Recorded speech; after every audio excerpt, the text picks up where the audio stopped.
Hello, welcome back. In this video I want to talk about some beginner biker tips. I'm not been in it that long, like just a few short years, but there's some stuff I've learned that's not really in other beginner videos that might be useful to you. So I'm just going to put in a disclaimer here. This is just stuff I have learned that appeals to me. I'm sure some neckbeards will appear and correct me, but it's anything that can do to help folk. So in this, I've accumulated what I would consider to be some good tips.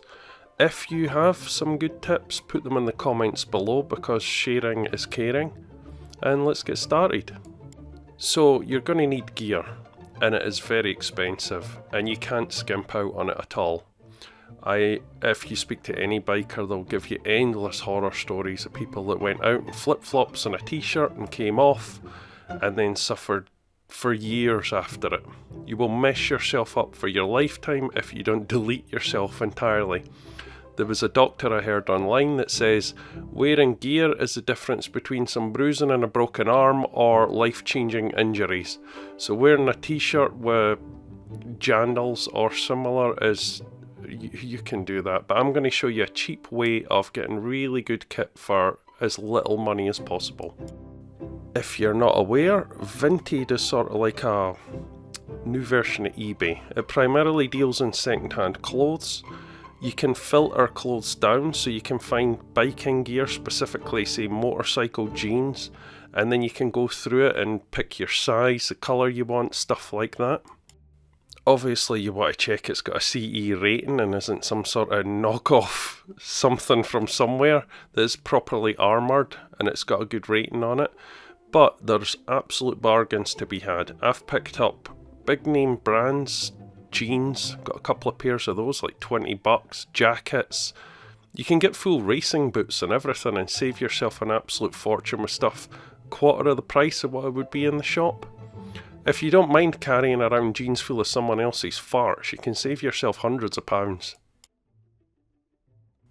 Another unusual and great source of accessories and gear that you might not have considered and used to be the case many years ago is army surplus stores. Now I've got a couple of good examples here of things that I use. In army surplus stores you can get, all the armies of the world do it, you can get Gore-Tex over trousers, Gore-Tex over jackets, and they are dirt cheap. Like 20-30 bucks, which as you'll know is considerably cheaper than the ones you would buy from an actual bike store. The only slight issue is they're camo, so you might want to wear something high vis, but considering you can get yourself a full rain gear for so little money, then it's worth it. The other thing to remember with these is when it's really cold, even if it's not raining, you can put them on and it keeps you nice and toasty as well. So this is a really good way of avoiding buying full winter gear if you can avoid it. You just layer up and then put this on the top and it'll keep the heat in and it'll do really well. Another thing army surplus stores are useful for is army boots. Yeah, someone will lecture me, it's not as good as the support you will get from a proper biking shoe and all of that. But some of us don't have 120 quid to drop on a pair of boots. So if you want a pair of boots that'll at least be significantly better for protection than a pair of trainers, army boots are a great way to go. They're also often waterproof as well. Maybe not waterproof enough to be on a bike, but as something you can use which will help, good cheap alternative. And finally, the other thing army surplus stores are useful for is random stuff. Bungee cords, waterproof bags. You're going to find on your biking journey you need stuff. Say you want to take up camping, say you've got things to carry. You can always just have a route around an Army Navy store and find loads of useful stuff. And because it's Army, it usually has a good waterproof rating, it's pretty indestructible. If it's been through the hands of the army, chances are you can't destroy it. So yeah, go rake around some army surplus stores and see what you can get. Tools. So it's an absolute given that at some point on your biking journey you're going to need tools. They are not like cars. See, a modern car you just put it in to get serviced and a mechanic fixes things, but a bike requires more attention and more maintenance. Also, don't skip on it, it's your actual life. You're throwing yourself down the motorway at 70 mile an hour. It's worth just having a wee look over it and just knowing what's what and how to check things and tighten things. Saying that though, tools are very expensive and you don't need to kit out a whole garage like some YouTubers do with every conceivable thing you need. There's just some essential stuff that's well worth buying, and you can do a wee bit of maintenance yourself and save yourself a lot of money. Then you also want to look where you can get good cheap tools as well. Obviously a lot of people have tools that they're not even using, so you can raid folk for that. I'm not saying steal from them, but there'll be folk with like a set of spanners that don't need stuff like that. You can always pick up bits and pieces. Car boot sales, flea markets, places like that always have old tools. A set of spanners is a set of spanners. You can always replace with new, more expensive ones if you find you're getting really into it.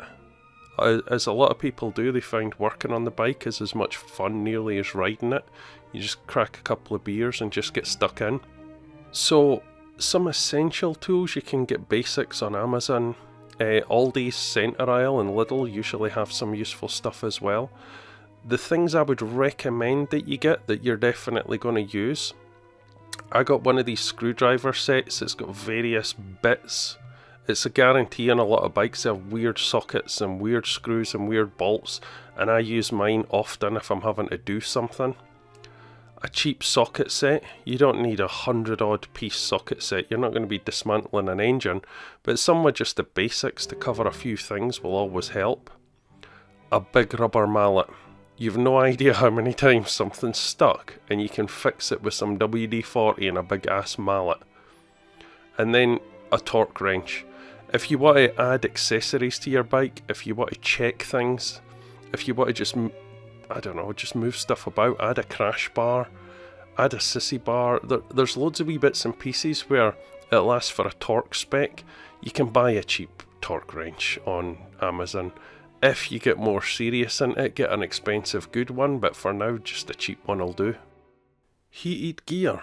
So if you live somewhere like I do, the grim north of England, what you should consider is getting some heated gear. It is expensive, but you're looking that you could maybe extend your riding season by a month, 2 months either end, just by getting a set of heated gloves or heated hand grips. For me personally, I like heated gloves because I don't really, my bike's like an old style one and I don't really want to put the heated hand grips on it. It sort of spoils the look. Vain, yes or no. So I paid for the more expensive heated gloves. It's because your hands are in the wind all the time, so the rest of you can layer up. But I found no matter what I do, even double gloves, it just gets to a point where your hands are always frozen. Another good tip is when you stop at the lights, you can hug the engine, which I have done to just bring some heat back in so I can use it. But I think some heated grips or some heated gloves will just extend your season and make riding all that much better. Another thing that can really extend your season's riding is just cheap thermals. Now you'll see all sorts of fancy ass underlayers and thermals and all this kind of stuff. You can get a pair of thermals on Amazon or eBay or that for like 12 quid. I would just get something like that for now, and then you can start layering up just when the chill comes in, and it just helps a lot. If you combine the thermals, your riding jeans and the Gore-Tex overlayer, you've got a pretty good thick multi-layer there that you can use in a lot of seasons where it might make riding too uncomfortable. So I definitely recommend that. Oh yeah, and that's definitely me that posed for the photo with the thermals on.